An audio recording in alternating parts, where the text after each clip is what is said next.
Okay. Okay. Hi. Oh, We're recording. well, we are. Yes. We are. Hi, family. Welcome. Good morning. Hi, sis. Good morning. Hi, sis. Yeah. It feels like we haven't done this for a couple of weeks, really. Yeah. It's Seems been like a lot happened in the last 24 hours. Yeah, we're really Look, we've collecting. even got the same clothes on. Probably, We right? really Can't did remember. time.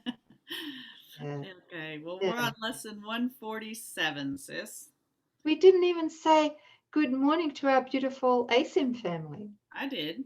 Oh, did you? I Oh, yeah. did. Forgive me. Good morning. Okay. Hey, Yeah. What lesson are we on? 147. Are you sure? Yeah. I'm sure we did this. I'm No. playing with you, sis. Oh, God. Don't. Sis, that's naughty. Oh, my gosh. You made my heart stop. Yeah. Okay. Yes, lesson 147 is what my notes show, and I'm gonna depend to trust myself. Okay. Hmm. And what I was struck by this morning when I was taking down some key notes for this lesson was, Nook, you think that this is for your ASIM family. This is for you. Hmm. And Oh, I was like, yeah. oh, okay. And at first, yeah, this is great. Okay. Mhm. It's such a reminder to be very vigilant with every experience that we think we're experiencing here, with every encounter that we have with anybody, no Mhm. matter where it is, right? Mhm. Um, and yeah, it's just such an important lesson. So it starts off by saying, lesson 147, my mind holds only what I think with God. And then it's got two sub lessons, Mhm. which are 133 and 134. I will not value what is valueless. Mhm. And the other one is let me perceive forgiveness as it is. So we're going to just take you through and unpack these again, not in length, Mhm. hopefully, but just to, I guess, anchor them, Metaphysical. really, really anchor them. Yeah. And what I do want to say, which came through when I was taking notes here before, is that these few review lessons, this is for me and my feeling. I don't know if you agree with me, sis, but these few review lessons are supreme reality reversal lessons, right? To the max, these ones. Yes. You can't just skim over them because the ego loves to skim over them because it doesn't want the reality reversal. That's right. Okay, Mhm. yeah. So we're just taking our time with these. I've got a few little notes here. First thing is my mind holds only what I think with God. We've got this in all of these 10 review lessons, right? Which is a reminder that any thought I think that causes any upset for me, I can remember is not a thought of God. Mhm. And therefore I can say safely and surely Mhm. that if it's not a thought of God, it's not my thought. That's right. Yeah, There's the positive separation. yeah, yeah. Good. Okay, and then we go to hmm, I will not value what is valueless. Mm. I'm going to start with a quote here. You do not ask too much of life, but far too little. Can you resonate with that? Mm-hmm. Yeah. We ask far too little. When you let your mind be drawn to bodily concerns, which is all the stuff in the gap diagram, yeah, which is predicated on the ego's obsession with pride, the body, Mm-hmm. pleasure, seeking pleasure apart from God, Mm-hmm. right? Personal pleasure, and attack, Yes. which is judgment and sickness, pain, or loss, all of these things, conflict. So it says here, when you let your mind be drawn to bodily concerns, to things you buy, to eminence as valued by the world, you ask for sorrow, not for happiness. This course does not attempt to take from you the little that you have. Giggle, giggle, right? It does not try to substitute utopian ideas for satisfactions which the world contains. And I love this sentence, right? There are no satisfactions in the world. Right. There are none. Because That they is don't something exist. we've got to get, right, sis? Yes. Yeah. Okay. But we don't usually want to get that until we've maxed out on seeking stuff in the world, right? And then hitting wall after wall after wall. And then there's this massive disillusionment. You know, relationship may fail. We may get a very painful diagnosis or something like that. And our house of cards False. completely starts crumbling. And then we go, okay, I'm ready. Mm-hmm. Okay. So everything, I will not value what is valueless. The gap, positives and negatives requiring divine repurposing. Through the ego, we haven't got a clue what happiness, what would make us supremely happy. We don't know what love is. We know what special love is, but we don't really know what love is, real love is. Yeah. So I guess it's really a heartfelt plea that comes from the heart, not the head, a heartfelt plea to ask Holy Spirit.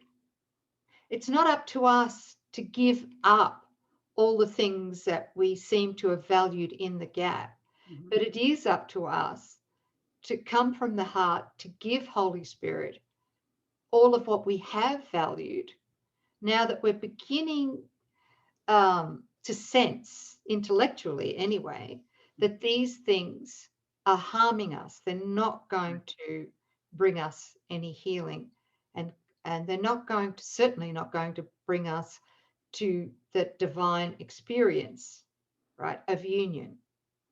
Yeah. Okay. Right.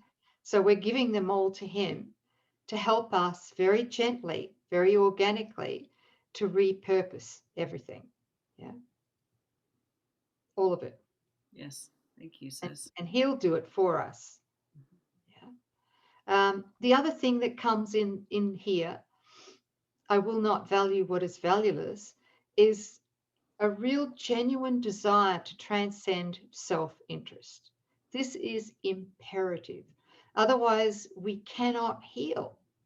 We just can't heal. While we think it's about my private mind, my own separate body, my own story, we are not going to heal. It's not going to happen. So what I just wanted to say here is looking at all of our choices, because through the ego, we believe that in order to be happy, we need to bargain with our, with our partners, with our children, with our colleagues.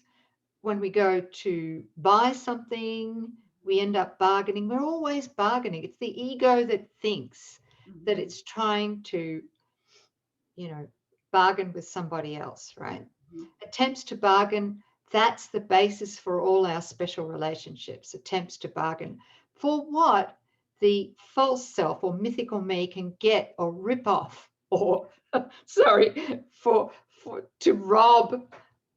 Yeah. If I can rob you of something, I get something greater, right? That's right.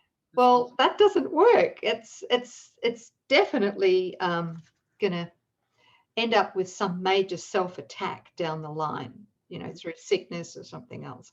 Just need to remind everyone about this. Yeah. There is a little self-inquiry nudge here, which is that before we make a choice to try and bargain with somebody, any relationship whatsoever, ask this question: does this choice benefit more than just me? Whatever choice it is that I'm going to make, does it benefit more than just me alone? Mhm. Does it help me transcend self-interests? Mhm. Now we're learning what is valuable. And we're also going to learn with Holy Spirit how to sort out the valuable from the valueless, which is part of our learning. Yeah. Okay. And just to cap that little review off, to say this: I will not value what is valuable, or what is valueless. I will not value what is valueless. I'm telling the ego to piss off right now. Okay. I will not value what is valueless, and only what has value do I seek. For only that do I desire to find. And really, really say it with all your heart and soul. Mhm. Remember, you're not going to lose anything of Right. value. Mhm. Did you want to say anything to that, sis?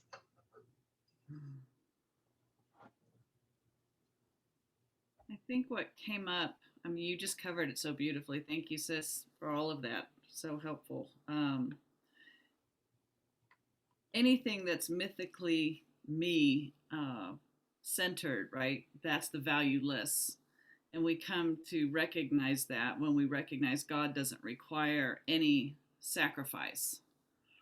And we won't know that unless we engage in holy relationship. I just wanted to add that. Like, we have to experience this contrast before we will ever think to forgive this. Right. While it's still there's some payoff, some spike or some hit that we think is helpful, or that we want, we're not going to be willing to say, let me not value what is valueless, because right now I'm kind of digging the valueless. Well, that's everything you've had the experience of, right? That's right. So it's not a beat up. It's just this is all you've ever known until you know what this is like. Mm.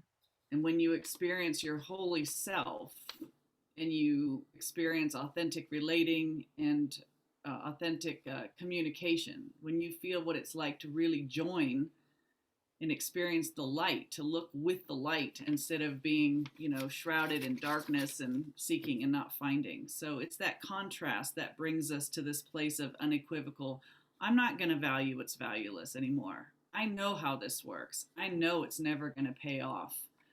And in a holy relationship, you become so grateful, and you'll never go back to dead talk. You'll never play small. You would never harm a brother, knowing that to harm a brother or to take advantage of a brother is directly harming yourself. You learn to love God supremely, and that love takes care of, any seeming straggling problems that mythical me thinks it has. So it's the panacea for everything. So I just wanted to bring that into the mix, that we are here to get that experience of the real, and you won't want the unreal. It's not going to be a pulling away. You're just going to just drop it. So it's just that this is beautiful. I love these dialogues because it brings on the felt state. I don't mind having notes here just to follow, etc., but it's very sterile for me just to read notes. I love the dialogue we have because Holy Spirit can enter that. Yeah. And what you've just said then is very, very valuable, because what actually happens in that contrast when we lower our defenses, ego defenses, and we do join with miracle buddies, right? Mm-hmm.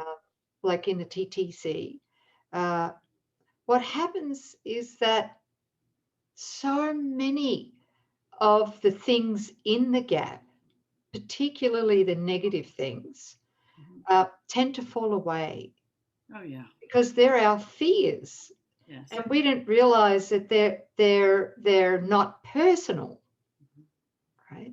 They're impersonal. All the shit in the gap, being potty mouth again, sorry.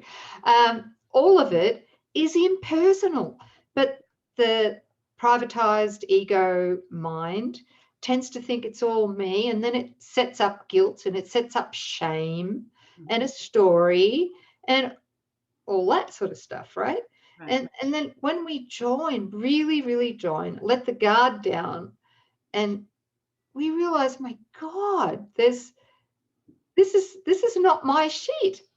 This is the ego's Right. stuff. I'm innocent. I'm pure. You know, I'm loved. I'm so divinely supported. Mm-hmm. And there's immense trust and faith that it just comes to us when we join. And then the love, of course, is there. It's revealed once we let the fear go. Yes. Right? Yes. And that's why you cannot ever reach the place that Jesus is asking us to go to with the course, the end goal, Mm-hmm. with, by ourselves. We can't do it alone. We have to do it with at least one other, preferably more. Mm-hmm. And that's it. You just Yeah. can't even think about doing this stuff alone. Love, which is what we are, requires relationship to be experienced. So you will not experience what you are absent relationship. And you're free to love every single brother. Some will welcome the light that you're offering, and some will run. And that is no business of ours. It's to be that love of God, to love so liberally. Um, can I just share a little download I got last night? I don't know why I Yeah. want to share it right here, but it really dawned on me that at no time have I ever experienced a personal love. Like there's never been, every time love ever showed up through anyone, it was always God. So, and that's where Jesus says in here, maybe I'm getting off track, but I feel to share it. Just maybe you think there's this type of love for this from this one and another type of love for that one. But when you recognize that any time that love showed up, no matter who it was through, whether it's a child or a spouse or an employer or a best friend or a spiritual buddy, that's God. There's never been a personal kind of love. It's just God expressing. And when you start to recognize, anytime you see somebody and you see love in action, that's so holy, because that's the presence of God. And when you feel that spike of love and a desire to do good or to bless, you know you're just embodying God. God is all there is to you in that moment. And when you start flowing with God, right, the gap is ridiculous. It's just become so frivolous, so flimsy, so containing nothing, because you're in tune with your holiness. And the two, I don't know, guys. I strive for words at this point, but you really do lose nothing, and you receive everything as you're just seeing God everywhere. Ah, You just feel the love around you. So ah, beautiful, sis. I can feel that. yeah, I can too. It's incredible. Just Yeah. anytime love showed up through anybody, that's always God. And when I'm loving, that's God. God is right where I am because I love you. I love you, Ah, you, and you, and you. oh, it's so beautiful. So you Thank you don't lose anything of value. Yeah. No, no, no, no. The burden is lifted, because Good point. Everything we valued before was a burden and a block to this experience of the love, God's love. My mind holds only what I think with God. You know, a little bit, I know we're taking time. It's okay. I'm just saying, shut up to the ego in my head, saying, stop it, don't share it, right? But I do want to share it. Is that when I was doing my mind holds only what I think with God, really, really practicing that, which I've spoken about before. We also got a download which broke me down into tears, you know, good, happy tears, joyful tears. And that was that my mind holds only what I feel with God. And when for some reason, when I changed it from my mind holds only what I think with God to my mind holds only what I feel with God, and then joined with Jesus to just say, give it to me, you know. Wow, okay, it happened. And I felt God, even saying I felt God is wrong. It's, Okay, because all there was God, and all there is now is God, you know, and we are of God as his most beloved treasure, most cherished treasure of all. I mean, you know, that love. Yes. So that's all that's happening. That's all that's happening. And feeling that, there's no room for anything else. It's just, that's what we are. So thought turns away from mythical me, and you start thinking in terms of, as I love, that's God expressing. As I hold those thoughts, which God is causing me to think or is sharing with me, that's the truth. That's the light is on. God is right here expressing the truth through this means. Yeah. Right? That's it. Oh, that's all that is occurring. That's the truth. And so Underneath, that is the truth, sis. No matter what's happening, you know, outside, no matter what the ego is seeing through its 5 physical senses, if we could come in and genuinely ask to see only for what is really here now, that is what we're going to feel. And that's being the light of the world, like in physical sense can say whatever it is, but you know different because you're drawing from the Father or God. What are you knowing? You know, speak your word. Let me feel what you're feeling. Let me see what you're seeing. Just that's what breaks up the illusion. So this is very timely. You know, our minds hold only what we think with God, and if that's not occurring, then nothing's occurring. And if God's love isn't being expressed through you, well, then nothing's happening at that moment. It's not good or bad. It's just that right where you are, it seems that there's just, we're mute. We're mute until we're willing to surrender and let God be our voice and our words and what we express. And the ego goes, that's annihilation. Yes, it is to the ego. And all of you comes forward in your freedom, in your dominion, in your perfection, in your satisfaction, your holiness, like where everything's done for you, you're just back in the flow. So what a great line of just, if it's not a God thought, it's not your thought. It's not a judgment thing. There's no guilt with that. It's just yes or no. It is or it isn't.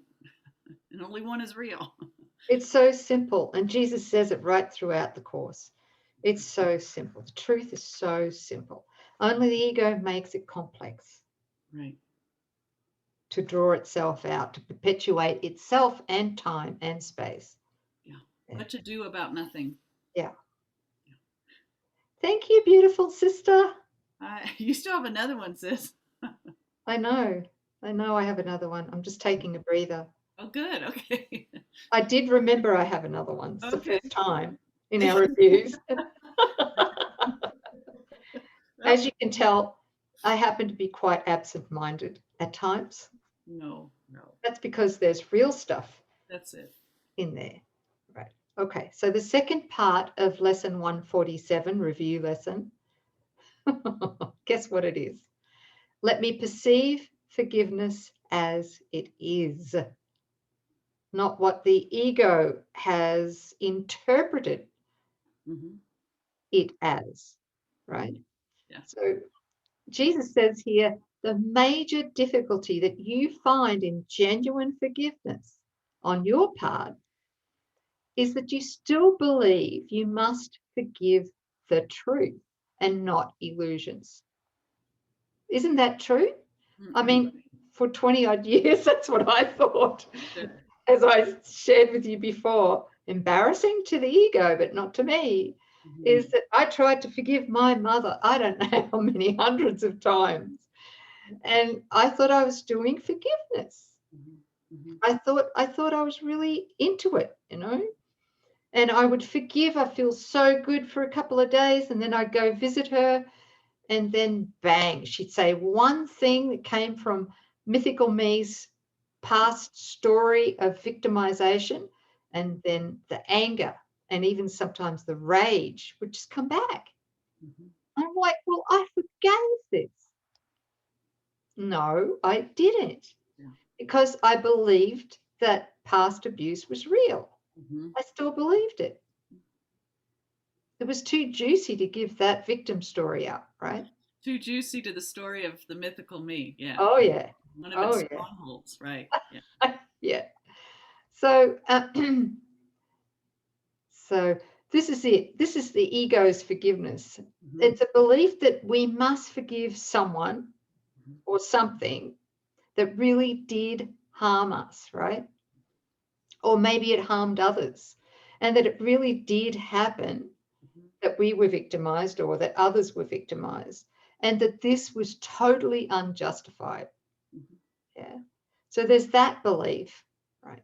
But Jesus does say in the Course that we cannot forgive something that we still believe right now is real. Yeah. We can't believe it, or can't forgive it, because we believe it, that it really did happen, right? So what's the difference between the ego's forgiveness and quantum forgiveness, which is the belief, which is the forgiveness that Jesus is teaching us in the Course? Let me perceive forgiveness as it is. Okay. So the difference is that we remember that obviously whatever it is that we perceive, it's got to be a projection coming from the ego filter, not from the Christ we are, but from the ego filter. So it's coming from my filter. I have desired it. I know that's a tough pill to swallow, but it couldn't happen to me unless I desired it. Not consciously, but deeply, deeply unconscious in the ego. This is the unconscious guilt that we're taught about in A Course in Miracles. This is why forgiveness is the cure for all of our unconscious guilt, which is unconscious self-attack, right? That comes out in all kinds of seemingly unrelated ways. Yeah. So what we learn through quantum forgiveness is that we forgive ourselves, or the ego, not our real self. We forgive the ego for having unknowingly used another person, the past, conflict, sickness, whatever it might be, to attack us, right? That's what we're doing. We're forgiving ourselves. We're not actually forgiving somebody outside or the body or whatever. We're forgiving ourselves for having used that person or people, circumstances, right, to attack us, right? So all attack we perceive is projected from that unconscious guilt, self-hatred. Okay, so did you want to add anything to that, sis? Is there something that I've missed here? No, I don't think you've missed anything. Okay. Just the inquiry question for all of you. That thing, every one of us, this whole idea of separation required some trauma, something to happen to us that we asked for, so that we would forget that we're the Christ.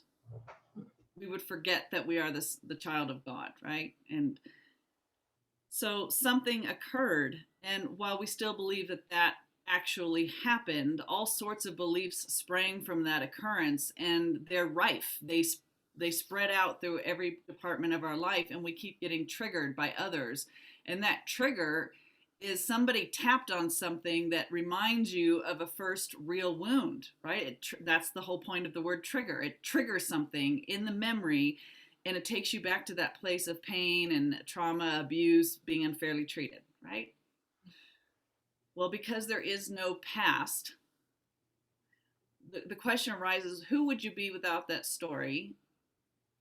And if somebody said something to you that would normally trigger you, imagine you had no past. What would you make of that person's comment? It would have no power over you at all. Somebody said something to you that would normally send you through the roof, but you've wiped away the past. So somebody says something to you and it's completely neutral. You have no means to even engage with it or decide what that meant or give it an emotional response, because without an understanding of this past. And so this is beautiful. We can get excited and lean forward and go, wow, forgiveness is recognizing that which I thought really occurred, this is only arising in my mind. It's not out there. I get to bring it back to the only place where it seems to be ongoing, which is in my thought. This is a power move. This is called accountability, but I'm taking it to the Holy Spirit. I'm not keeping it alive and well in some imagined past, but I'm going to bring it right here onto the inner altar to Holy Spirit and say, I'm done suffering. Thank you for being here. Just asking to receive as I hand this over to you, realizing that this is not happening in God. It's never actually occurred. I've been giving this memory all the life that it has for me, trying to keep mythical me self-justified, victimized, wounded, sick, whatever the story is. I'm ready to live. I'm ready to know my invulnerable innocence. So we hand that over to Holy Spirit. That is forgiveness. And you can feel the gratitude in that. I don't have to suffer from this any longer. I have control over this. That's the good news. This never actually happened to me. I'm never a victim. That's great news, not to the ego. Oh, yeah. But for us, this is brilliant news. Yeah. Just coming back, to what we are in truth. So what a difference. The world's forgiveness still crucifies the brother and still creates a division. I, in my holiness, forgive you, you poor bastard. Yeah. There's been no joining. That forgiveness only goes on here, and it kills. It kills. This is true forgiveness. It never occurred in God, so it can't have any effects. It never touched you. Never touched the one that you think did something to you. We can't accept atonement for just ourselves. Everybody is exonerated because everybody is only as God is seeing them, not as an ego tried to make them out to be. Wow. So beautiful. Thank you. Yeah. Yeah. Difference. Yep. Thank you. Yeah. Yeah. Very, very true. And just to, again, the quote, I have shared this a few times, but Jesus says this: forgiveness that is learned of me does not use fear to undo fear. I know I said it. No, it's so no, perfect. I've said it 3 times. That's all. Not 300. Okay. It needs to be said 300 times. Okay. Nor does it make real the unreal. Yeah. And then destroy it, which is what I used to do with my mother. Forgive her. How many hundreds of times? Past abuse. It was real to me. And then destroy it, right? Forgiveness through the Holy Spirit lies simply in looking beyond error from the beginning and thus keeping it unreal for you. Do not let any belief in its realness enter your mind. or you will also believe that you must undo what you have made in order to be forgiven. That's it. That's that false responsibility. If it really happened, then you need to undo it, or you need to take steps to correct it. What would you have to do if it never happened? Oh, the ego's really pissed off right now. Wow, thank you, sis. That was tremendous unpacking of a quick, brief lesson. Boy, a review lesson. Really good. Yeah, thank you. Yeah, these ones are huge, like I said before. That's why they need to be anchored. We can't just, no blipping over them. Sail over them. Do a quick 5-minute lesson. Yeah. Yeah, let me perceive forgiveness as it is. All forgiveness is a gift to myself, right? Thank you. Thanks, everybody. Thanks for. Thank you, beautiful family. Yeah. We love your comments too. Thank you. Thanks. See you next time.